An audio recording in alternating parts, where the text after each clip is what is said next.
Welcome to the quick hitter version of Catch and Shoot 2.0. Along with Otto Strong, I'm Bruce Bernstein, and I'm filling in for Aaron Berlin.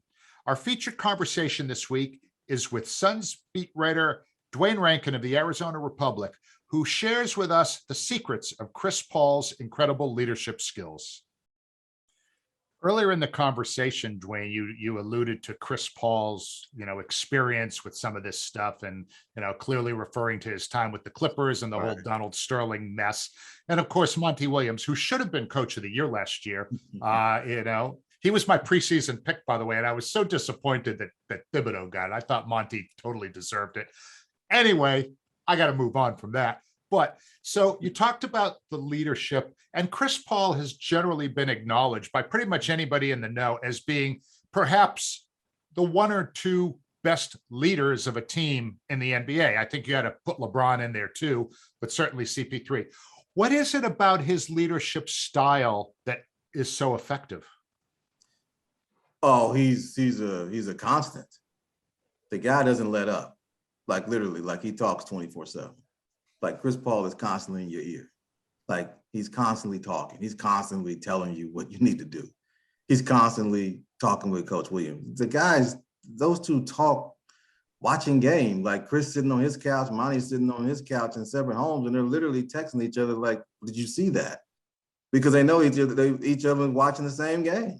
Guys can't wait till 4 or 5 o'clock to start watching basketball. I mean, it's insane. Like we're talking about Chris likes gym rats, people that just constantly are thinking the game. And he's got a few gym rats, starting with Monty Williams in terms of wanting to sit and watch games. But Chris is the guy that holds people accountable. And I've been saying it all along. The way you play helps reaffirm what you say. And when you're scoring 19 points in the fourth quarter against Minnesota to pull out the game, who's not gonna listen to you? Like if he says go climb a mountain and you say why, and all he gotta do is say, well, I climbed one and I scored 19 points in the fourth quarter. You do the same. I mean, you gonna argue with him? I mean, he's playing at such an elite level. And I've been watching Chris Paul since college. And he's definitely one of the best point guards I ever played. And I thought he deserved to be on the top 75.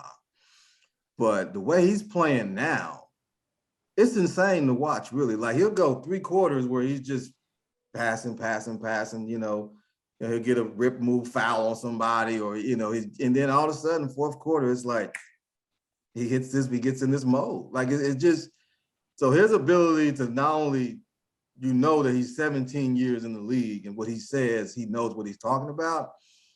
He's the only guy I've seen. He literally goes in the coach's huddle during a timeout. Like I've never seen that. I've never seen a player just literally go in and start talking to the coaches while they're in their coach. Yeah, that's like sanctuary, those coaches in their little huddle.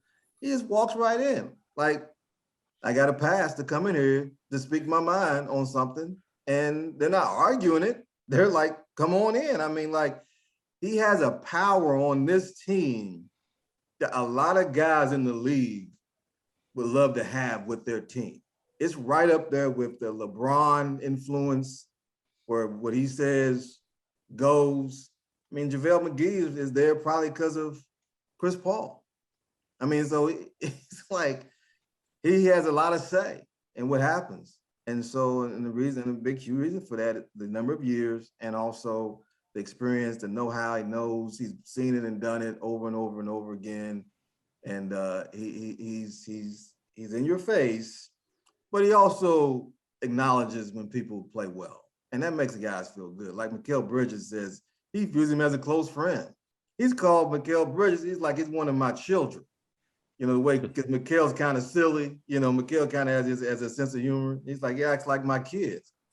That doesn't go over well with certain dudes. But it goes over well because there's this genuineness going on with them right now. And winning helps.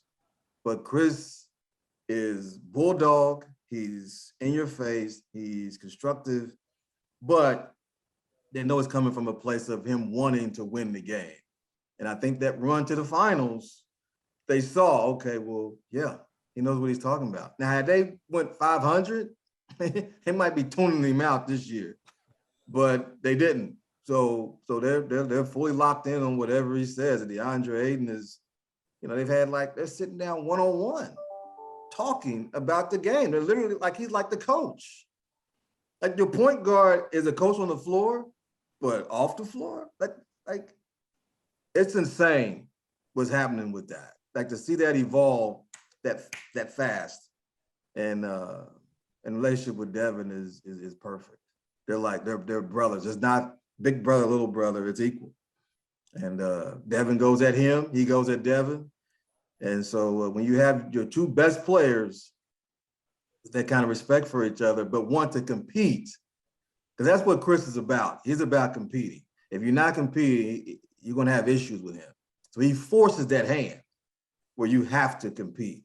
And Devin's all in for that. And when those two are all in, everybody else just follows suit.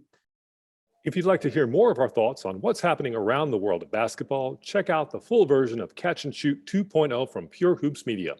You can also see the video version of the Catch and Shoot Quick Hitter on the Pure Hoops Media YouTube channel.